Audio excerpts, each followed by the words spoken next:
에베소서 1장 13절부터 14절까지 말씀을 통해서 성령의 인치심이라는 제목으로 말씀을 증거하겠습니다. 우리는 지난주에 성령께서 우리 안에서 어떤 일을 행하셨는지에 대한 첫 번째 말씀을 들었습니다. 구원은 말씀 더하기 성령의 역사입니다. 어떤 시기든지 우리에게 말씀이 접촉되어야 됩니다. 성경을 읽든지 전도지를 읽든지 아니면 우리가 안 믿는 사람들에게 개인적으로 구원에 대한 이야기를 해주든지 어떤 시기든지 말씀에 접촉이 있을 때 성령께서 그 말씀이 이해되고 깨달아지고 믿어지도록 역사함으로 구원의 놀라운 일들이 벌어집니다. 그러니까 성령은 말씀 안에서 역사하십니다. 그래서 구원은 말씀 더하기 성령의 역사입니다. 그러므로 예수 믿는 모든 성도들에게는 이미 성령님이 찾아와 우리 안에 거하십니다. 내 안에 거하신다는 말을 흔히 내주하신다 이렇게 말하죠. 내는 안에란 말이고 주는 거주한다는 말이죠. 그래서 성령께서 예수 믿는 모든 사람에게 이미 찾아와 내주하십니다. 로마서 8장에 누구든지 그 마음에 성령이 와 계시지 않으면 절대로 그리스도인일 리가 없다라고 얘기합니다. 그러므로 나는 예수를 믿습니다 라고 고백한다면 그 고백은 나의 입에서 나오고 내 마음과 결심에서 나온 것이 아니라 성령께서 찾아와 나에게 그런 믿음과 그런 고백이 가능하도록 역사하셨기 때문에 그렇습니다.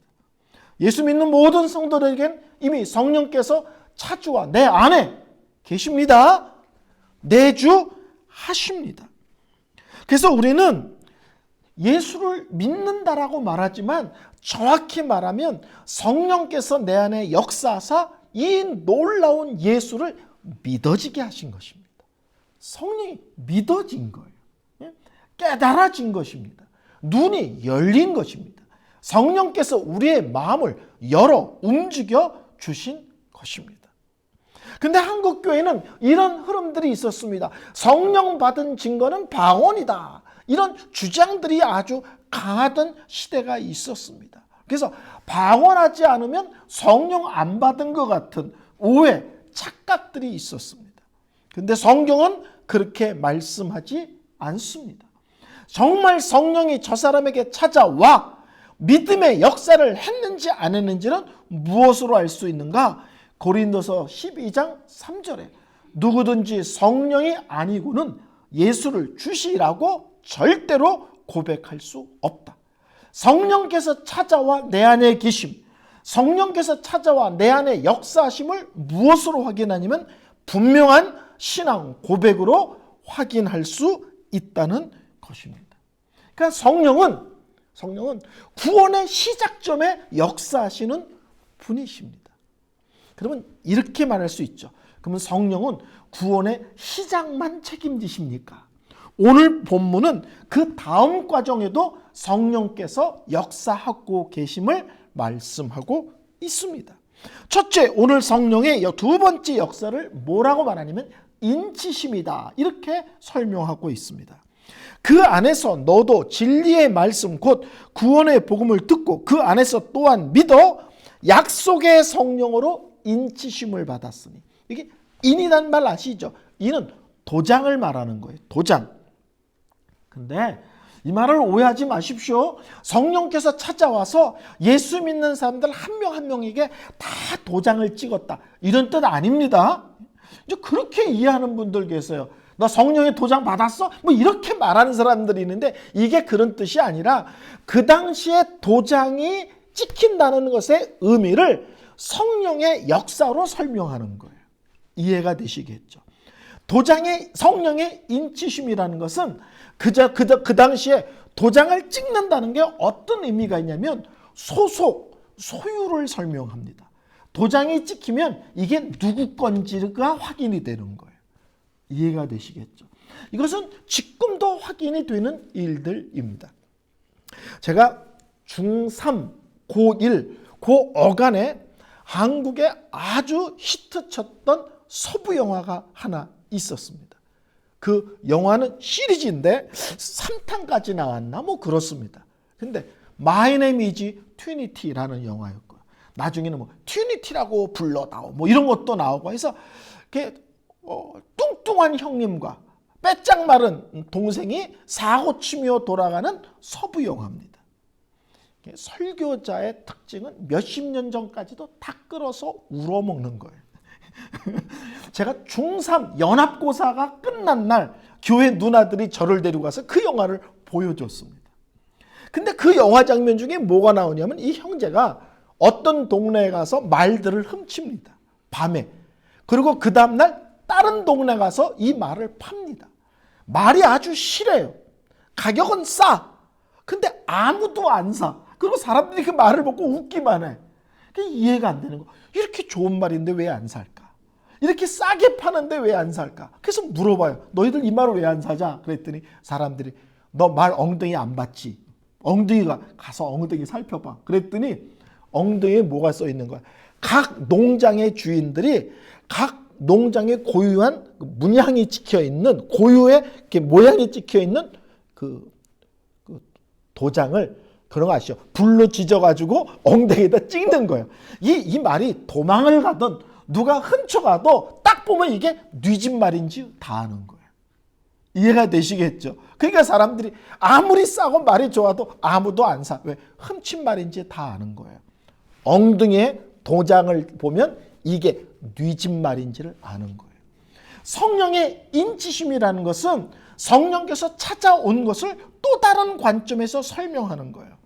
첫 번째는 구원으로 설명한다면 두 번째는 인치심으로 설명하면서 뭘 설명하냐면 이제부터 너는 하나님 거야. 이제부터 너는 하나님께 소속된 자라는 것을 확인시키는 것이 성령의 역사라는 거예요. 이해가 되시겠죠? 다른 말로 하면 우리의 영적 신분증이라는 거예요. 성령께서 찾아와 내 안에 계심으로써 이제는 나는 구원을 받았을 뿐만 아니라 나는 하나님 안에 있는 자, 하나님의 백성, 하나님의 자녀라는 것을 또한 누가 증명하며 누가 알게 하시는가? 성령께서. 또 하나, 이 인치심에 대한 또 하나의 표현은 뭐냐면 보호 안전입니다. 이건 지금도 계속돼요. 지금도 중요한 문서가 있으면 풀로 붙이고 이음새다가 도장 찍잖아요. 안 해보셨어요? 그렇죠? 지금도 이음새다 도장 찍잖아요. 그래서 그 내용물이 안전하게 보관되어 있음을 확인하죠. 받은 사람이 도장이 어긋나 있어. 그럼 누가 뜯어봤구나. 이런 걸 알잖아요. 마태복음 27장 66절에 이런 말씀이 나옵니다. 그들이 경비병과 함께 가서 돌을 임봉하고 무덤을 굳게 지키리라. 예수님이 돌아가셨을 때 무덤이라는 게 땅을 판 게 아니라 굴이거든요. 굴 안에 시신을 집어넣고 입구에 돌로 막고 그 다음에 임봉했다는 거예요. 그래서 누가 건드리면 도장 자국이 어긋나게 되죠. 그럼 누가 손 댔구나 이를 알 수 있다는 거예요. 그래서 두 번째는 도장이라는 것은 안전 보호라는 의미가 있습니다. 성령의 역사는 나에게 찾아오셔서 나를 구원받게 하는 하나님의 자녀가 되게 하는 역사가 시작이라면 두 번째 성령은 내 안에 계심으로써 내가 천국 들어가는 그날까지 나를 하나님의 자녀로 지키시며 보호하시며 붙드시며 함께 하시는 안전의 역사를 누가 하시느냐? 성령님이 하신다는 거예요. 그러니까 아기로 따지면 엄마는 아기를 낳았을 뿐만 아니라 그 개를 끝까지 책임지는 거죠. 안 그러시나요? 학교만 보내면 끝인 줄 알았어. 장가를 보내야 돼. 장가를 보내면 끝인 줄 알았어. 손주를 보내. 예? 저희가 한번 큰딸에게 우리는 너희들 근처 안 갈 거다. 멀리 살 거다. 그냥 용돈이나 좀 보내다오. 그랬더니 우리 큰딸이 가긴 어디 가세요. 와서 애기 보셔야지. 그러더라고요. 가긴 어디. 너희들 귀찮게 안 할게. 멀리 가 있을게. 멀리를 왜 가세요? 가까이 계셔야지. 왜? 애 보셔야지. 우리가 애를 낳으면 낳는 게 끝인 줄 알았더니, 그렇죠? 학교 보내면 끝인 줄 알았더니, 결혼하면 끝인 줄 알았더니 끝이 없어. 그래서 억울하던가요? 그렇진 않죠. 성령은 찾아오셔서 우리의 구원의 역사를 시작하셨을 뿐만 아니라 천국 들어갈 때까지 내 안에서 절대로 안 떠나신다 그랬습니다. In, with, forever. 내 안에 계시고 나와 함께 하시고 영원토록 그리하십니다. 그래서 천국 가는 그날까지 내 안에서 나를 붙드시고 나와 함께 하시고 나를 인도하시고 나를 간섭하시고 하셔서 천국에 꼴이 날 때까지 나를 끝까지 붙드시며 보호하시는 역사, 이 구원이 흔들리지 않도록 안전케 하시는 역사를 누가 하느냐? 내 안에 계신 성령님이 하신다는 겁니다. 그래서 구원의 복음을 듣고 믿어 구원의 역사를 성령이. 두 번째, 천국 가는 그날까지 모든 내 인생 속의 삶 전체를 지키시며 보호하시며 안전케 하시는 역사를 누가 하느냐? 성령께서 하신다는 거예요. 근데 세 번째, 성령의 역사가 또 하나 있는데 그것은 성령의 보증이라는 말이에요. 오늘 성경에 이는 우리 기업의 보증이 되사라는 말이에요. 기업의 보증이 되사. 여기서 보증이란 말은 무슨 말이냐면 계약금이란 뜻입니다. 계약금. 우리가 무엇을 사고 팔 때 우리가 계약금을 얼마나 거냐에 따라서 이 사람이 정말 이 물건을 살 마음이 있는지 없는지를 알 수가 있잖아요. 그렇죠? 쉽게 말씀드립니다. 제가 아파트를 하나 사러 갔어요. 근데 마음에 드는 아파트가 있어. 그래서 이 아파트 사겠습니다. 우리 계약서 씁시다. 그래서 계약서를 쓰는데 끝에 가서 오늘 계약금 얼마 거시겠습니까? 10억짜리 아파트인데 계약을 얼마 거시겠습니까? 근데 제가 근데 좀 죄송한 말씀을 좀 드리려고 합니다. 왜요? 제가 급하게 오는 바람에 돈을 안 갖고 와서 일단 1,000원만 계약금으로 겁시다. 그러면은 그 부동산 하는 그분이 뭐라 그럴까? 아마 웬만하면 볼펜 집어 던질걸요? 너 장난하는 거지? 너 바빠 죽겠는데 뭐 하는 짓이야, 임자식? 너 제정신이야? 안 그럴까요? 10억짜리 아파트를 사는데 계약금을 1,000원을 건다. 그러면 난리가 나고 뒤집어질 거예요. 심하면 욕받고 욕 잔뜩 듣고 사무실에서 쫓겨날 수도 있습니다. 근데 반대로 10억짜리 아파트를 사는데 계약금을 얼마 거시겠습니까? 그랬더니 제가 계약금을 뭐 다 가져오지는 않고 9억 9,999만 9,900원 가져왔습니다.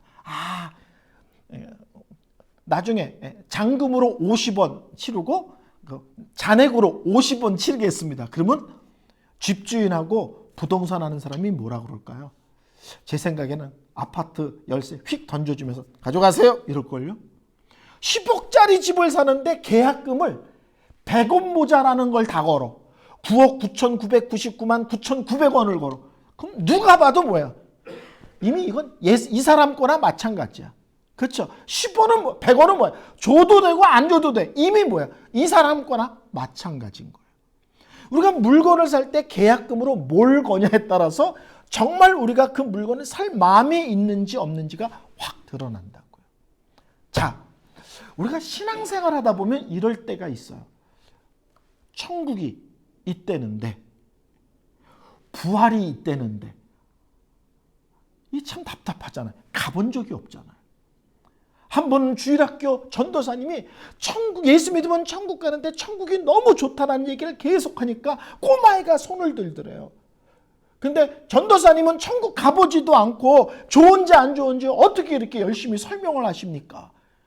그 전도사님이 순간 당황을 했대요. 설교 때 질문하는 법은 없잖아요. 근데 가보지도 않는 천국에 대해서 어떻게 자신감 있게 그렇게 열심히 설교를 합니까? 애가 보통 애가 아니죠. 근데 전도사님이 갑자기 딱 아이디어가 떠올랐대요. 그래서 이렇게 대답했답니다. 얼마나 천국이 좋은지 천국 간 사람 치고 다시 온 사람이 없어. 다 주저앉아. 그렇게 설명했대요. 한 분 웃으셨고 한 분 조금 늦게 웃으셨고 나머지는 안 웃으셨고. 우리가 가끔 이럴 때가 있다고요. 전도하는 분들 중에 이런 분이 있어요. 예수 믿고 천국 가세요 그랬더니 천국 있는지 없는지 어떻게 알아 당신이? 뭘 알고 그렇게 전도해? 그러면 이런 분 보셨어요? 에이, 일단 믿어 나. 왜? 없으면 할 수 없고 있으면 들어가고 뭐 그런 거지. 그런 거예요? 일단 믿어놓고 있으면 들어가고 뭐 없으면 할 수 없고 그런 겁니까?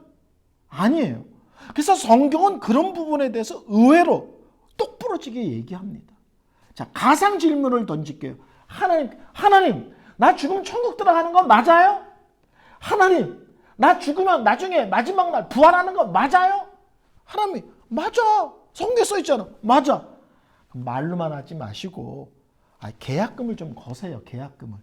그랬더니 우리 하나님께서 우리가 천국 들어가는 것과 우리 부활의 계약금으로 허락하신 계약금이 성령이라는 거예요. 이 보증이란 말이 계약금이란 뜻이에요. 무슨 말인지 아시겠죠? 이게 왜 놀라운 말이냐면 로마서 8장 11절에 아주 복잡하게 되어 있는데 막상 이해하면 쉬워요. 자 보세요.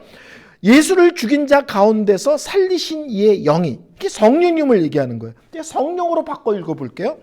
예수를 죽은 자 가운데서 살리신 성령님이 너희 안에 거하시면 그리스도를 죽은 자 가운데서 살리신 성령이 너희 안에 거하시는 그 성령으로 말미암아 너희 죽을 몸도 살리시리라.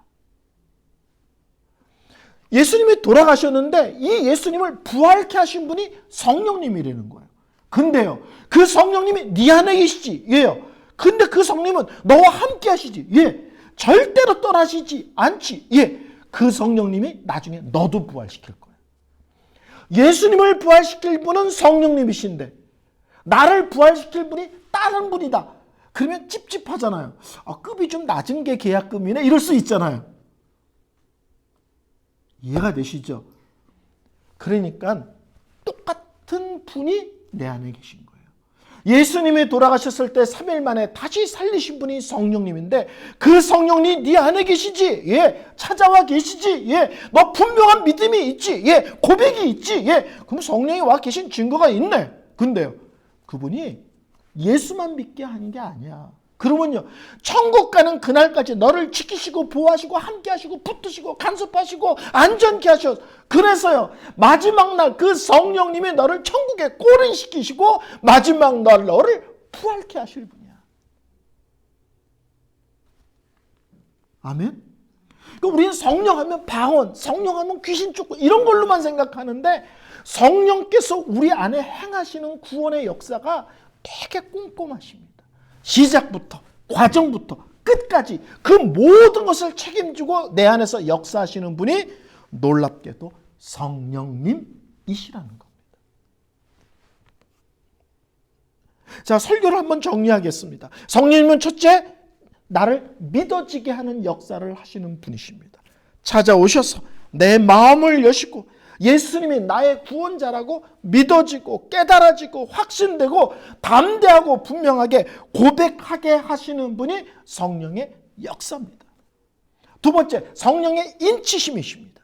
나를 보호하고 지키시며 안전케 하시고 끊임없이 내가 하나님의 자녀임을 확신시키시는 역사를 누가 하느냐? 성령님이 하십니다.